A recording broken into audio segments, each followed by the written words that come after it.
સમાચાર સવારમાં તમારું સ્વાગત છે। આજના તાજા અને મુખ્ય સમાચાર જાણીએ તે પહેલા ચેનલને સબસ્ક્રાઇબ કરી લો। રાજ્યના અનેક શહેરોમાં 15 ડિગ્રીથી ઓછું તાપમાન। હાલ રાજ્યમાં કાતિલ ઠંડીનું પ્રમાણ વધી રહ્યું છે, ત્યારે રાજ્યના મોટાભાગના શહેરોમાં 15 ડિગ્રીથી ઓછું તાપમાન નોંધાયું છે, જ્યારે રાજ્યમાં સૌથી વધુ ઠંડી કચ્છ જિલ્લાના નલિયામાં નોંધાઈ છે। નલિયામાં 11 ડિગ્રી તાપમાન નોંધાયું છે, જ્યારે રાજ્યમાં ગાંધીનગર 11, અમદાવાદ 13.5, આણંદ 14.8, વડોદરા 13 અને રાજકોટ 13.8 ડિગ્રી તાપમાન નોંધાયું છે।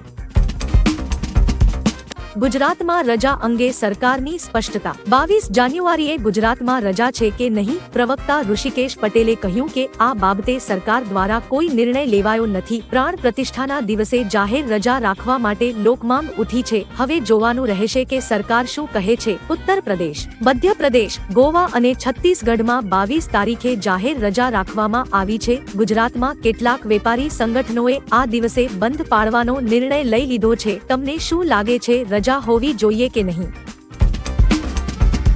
ભાજપ અયોધ્યાના પ્રવાસે લઈ જશે। ગુજરાત ભાજપ અયોધ્યા પ્રવાસ શરૂ કરશે। પ્રાણ પ્રતિષ્ઠા મહોત્સવ બાદ દરેક લોકસભા બેઠકથી મતદાતાઓને શ્રીરામના દર્શને લઈ જવાશે। આવતી 29 તારીખે અમદાવાદથી પ્રથમ ટ્રેન જશે। અમદાવાદ પશ્ચિમ લોકસભા બેઠકથી આ પ્રવાસની શરૂઆત થશે। ખાનપુર ભાજપ કાર્યાલય આયોજન માટે બેઠક મળી હતી। વર્ષો પહેલા ભાજપ દરેક વિધાનસભામાંથી લોકોને નર્મદા ડેમ જોવા લઈ ગયું હતું।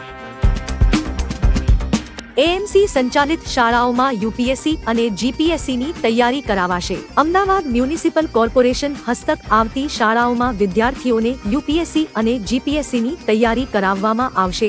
એએમસીમાં નાણાકીય વર્ષ 2024-25નું 1094 કરોડનું અંદાજપત્ર નગર પ્રાથમિક શિક્ષણ સમિતિના શાસન અધિકારી લગધીર દેસાઈ દ્વારા રજૂ કરાયું હતું, જેમાં બાળકોના વિકાસ માટે આ મહત્વનો નિર્ણય કરવામાં આવ્યો છે। શું રાજ્યની દરેક શાળામાં આવો નિર્ણય લેવો જોઈએ? કોમેન્ટ કરી જણાવો। અંબાલાલ પટેલની નવી આગાહી। અંબાલાલ પટેલે જણાવ્યું છે કે વરસાદની કોઈ સંભાવના નથી। હાલ જેવું હવામાન છે તેવું જ આવનારા 5 દિવસ સુધી રહી શકે, પછી 2 થી 3 ડિગ્રી તાપમાન ઘટી શકે છે। કેટલાક વિસ્તારોમાં કમોસમી વરસાદ પડી શકે છે, તેની આગાહી અંબાલાલ પટેલે પહેલા કરી હતી। સૌરાષ્ટ્રના કેટલાક ભાગોમાં કમોસમી વરસાદ પડવાની સંભાવના છે। જણાવી દઈએ કે 2-3 દિવસથી રાજ્યમાં ઠંડી વધુ જોવા મળી રહી છે। 10 શહેરોનું તાપમાન 13 ડિગ્રીથી ઓછું નોંધાયું છે। ધોરણ 9 થી 12ની ગ્રાન્ટેડ સ્કૂલોમાં સ્ટેમ અને કમ્પ્યુટર લેબ સ્માર્ટ ક્લાસ બનાવાશે। સરકારે 2020-21ના બજેટમાં જોગવાઈ કરી હતી। Mission schools of excellence project અંતર્ગત રાજ્યની ધોરણ 9 થી 12ની ગ્રાન્ટેડ સ્કૂલોમાં સ્ટેમ લેબ, કમ્પ્યુટર લેબ અને સ્માર્ટ ક્લાસ સહિતની ડિજિટલ સુવિધાઓ પૂરી પાડવા માટે સરકારના શિક્ષણ વિભાગે ઠરાવ કર્યો છે, જેમાં રાજ્યની 90થી વધુ વિદ્યાર્થીઓ ધરાવતી ગ્રાન્ટેડ સ્કૂલોને લાભ થશે। રાજકોટ એઇમ્સની કામગીરી પૂર્ણ। પીએમઓમાંથી મંજૂરી મળતા 26 જાન્યુઆરી બાદ ગમે ત્યારે લોકાર્પણની તૈયારી। કેન્દ્ર સરકાર દ્વારા રાજકોટને એઇમ્સ જેવી મહત્વની સુવિધા ઉપલબ્ધ કરાવવામાં આવી છે, ત્યારે છેલ્લા ઘણા સમયથી ચાલતી એઇમ્સની કામગીરી પૂર્ણ થઈ ગઈ છે। એઇમ્સમાં 250 bed, oxygen plant, operation theatre અને મેડિકલ સ્ટોર સહિતની તમામ સુવિધાઓ ઉપલબ્ધ કરાવી દેવામાં આવી છે અને હવે 26મી જાન્યુઆરી બાદ વડાપ્રધાનને સમય મળે ત્યારે લોકાર્પણ કરવાની કામગીરી કરવામાં આવનાર હોવાનું એઇમ્સના સૂત્રોએ જણાવ્યું। બોર્ડની પરીક્ષા પહેલા અને પછીની 15 મિનિટ સુધીનું રેકોર્ડિંગ થશે। ગુજરાત માધ્યમિક અને ઉચ્ચતર માધ્યમિક શિક્ષણ બોર્ડની ગત તારીખ 6 જાન્યુઆરીના રોજ મળેલી પરીક્ષા સમિતિમાં ધોરણ 10 અને 12ની બોર્ડની પરીક્ષા સંદર્ભે વિવિધ નિર્ણયો લેવામાં આવ્યા હતા। બોર્ડ દ્વારા લેવાયેલા નિર્ણય અન્વયે અમદાવાદ શહેરના જિલ્લા શિક્ષણાધિકારી દ્વારા તમામ સ્કૂલોને સૂચના આપવામાં આવી છે કે જેમાં મુખ્યત્વે પરીક્ષાના તમામ બિલ્ડિંગ, તમામ બ્લોક, આચાર્ય કેબિન તેમજ અન્ય જરૂરી સ્થળો પર ફરજિયાત સીસીટીવી કેમેરા લગાવવાના રહેશે। અમદાવાદથી અયોધ્યા વધુ એક ફ્લાઇટ ઉડશે। અમદાવાદથી અયોધ્યા વધુ એક ફ્લાઇટ શરૂ થશે। સ્પાઇસ જેટ 2 કલાકમાં અયોધ્યા પહોંચાડશે। બુધવારને બાદ કરતા દરરોજ સવારે 6 વાગ્યે ફ્લાઇટ ઉપડશે અને 8 વાગ્યે રામનગરી પહોંચાડશે। 1 ફેબ્રુઆરીથી 30 માર્ચ સુધી ફ્લાઇટ ઓપરેટ થશે। ગુજરાતમાંથી સંતો, મહંતો સહિત અનેક રામભક્તો પ્રાણ પ્રતિષ્ઠા બાદ શ્રીરામના દર્શને જવાનું આયોજન કરી રહ્યા છે। લોકો સરળતાથી અને સીધા જ અયોધ્યા પહોંચી શકે તે માટે સ્પાઇસ બજેટે યોજના ઘડી કાઢી છે।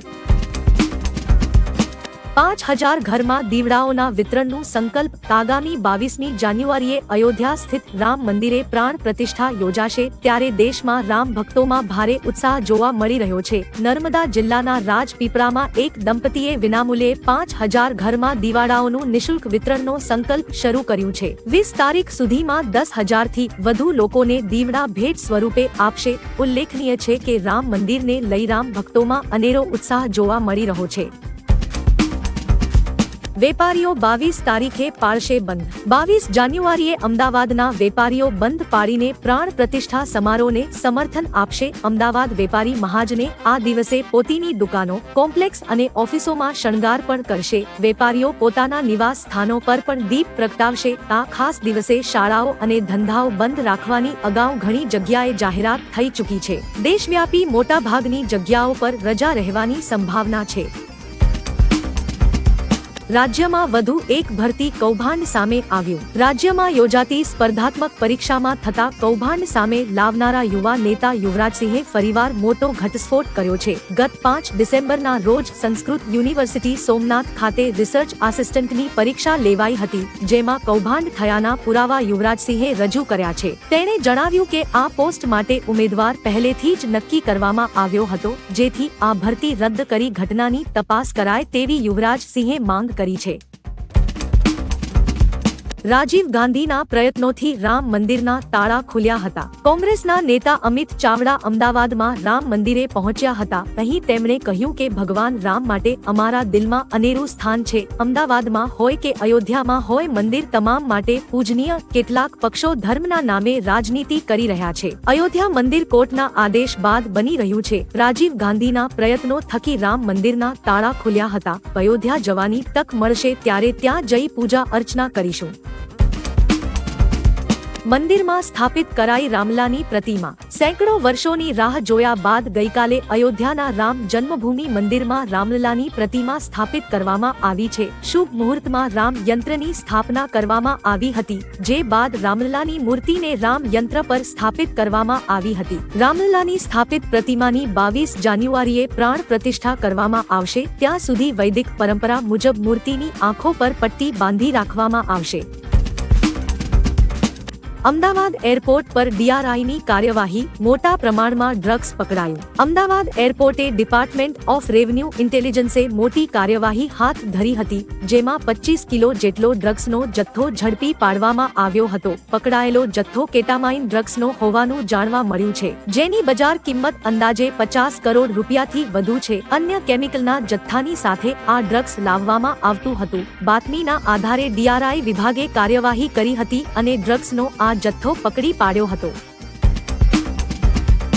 આધાર કાર્ડને લઈને ઈપીએફઓનો મોટો નિર્ણય। ઈપીએફઓએ આધાર કાર્ડને માન્ય દસ્તાવેજમાંથી બહાર કર્યું છે। આધાર કાર્ડમાં દર્શાવેલ જન્મ તારીખને માન્ય નહીં ગણે। ઈપીએફઓમાં જન્મ તારીખને અપડેટ કરવા, સુધારવા માટે આધાર કાર્ડનો ઉપયોગ નહીં ચાલે। કર્મચારી ભવિષ્ય નિધિ સંગઠને એક પરિપત્ર બહાર પાડીને માહિતી આપી છે। જન્મ પ્રમાણપત્ર, સરકારી શાળામાં મેળવેલ માર્કશીટ, શાળા હોદ્યાનું પ્રમાણપત્ર અથવા શાળા ફેરબદલીનું પ્રમાણપત્ર દ્વારા જન્મ તારીખમાં સુધારા વધારા કરી શકાશે।